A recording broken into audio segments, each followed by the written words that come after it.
I'm Brittany from ColorMyHappy.com, and I believe that confidence is magic. So I help women save time, money, and energy by helping them learn how to grow their confidence. Today I wanted to talk a little bit about that negative voice inside your head. You know, the one who's always like pointing out your flaws or when you messed up, or who's telling you the things that you're maybe not good at, or who wants to tell you that you're not good enough. Yeah, her. She's not my favorite, but we've all got one, and she's probably not going anywhere. So it's about time that we learn how to live with her.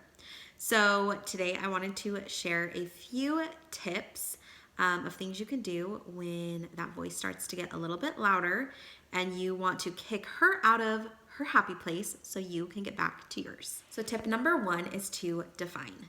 My negative voice likes to tell me things like, you're not a good enough blank, or you're not good at blank, or why can't you be better at blank? Things like that. You know, you're not a good enough mom, you're not good at cooking, why can't you be better at keeping your house clean? You're not any fun. But what do those things even mean? What does it actually mean to be a good mom, or to be good at cooking, or to be fun? Typically, there's not like an official definition or a checklist of things that we need to do to prove that we are good or enough in any of these categories. They're just things that our brain likes to tell us that we're not. Take a minute to create your own definition of what it means to be good or enough in those categories. And for this, it can help to look at other people. So for instance, let's take being a good mom. Look at other moms who you look at and admire and think they're good moms. And what are the commonalities there? I'm guessing that cooking all organic, made from scratch meals or doing themed activities with them every single day aren't on the list of things that all of those moms do. They're probably a lot more generic than that. Then, once you have your own definition of what being a good mom is, you can ignore that voice in your head that tells you you're not good enough when you didn't take your kids to the park or whatever insecurity popped up, because you now know that that's not a requirement for being a good mom. Okay, number two is to replace. So when that negative voice inside your head says something mean about you, immediately replace it with a positive thing. Or better yet, replace it with 3 positive things.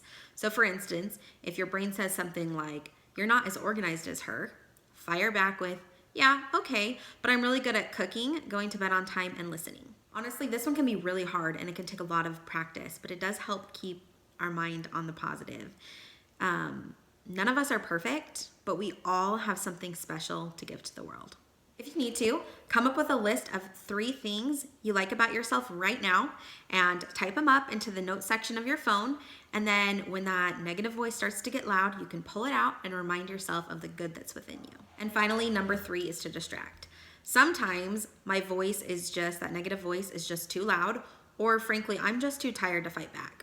And so when this happens, I like to do something to distract myself and drown that voice out completely. Maybe I put on some music and dance. Maybe I call a friend or read a book or go play with my kids. But whatever it is, I do something that distracts me enough that it doesn't give my brain a chance to keep telling me those negative lies it's trying to tell me. So putting on like an audiobook or a podcast is a great thing to do that can kind of distract your mind while you're still getting other things done. But it always helps to try to take a few minutes to do something fun, if that's a possibility. That negative voice is probably always going to be in our head, but with some practice, we can make her a little bit quieter, make her show up less, and make her less influential in our life. So I want you to do something for me.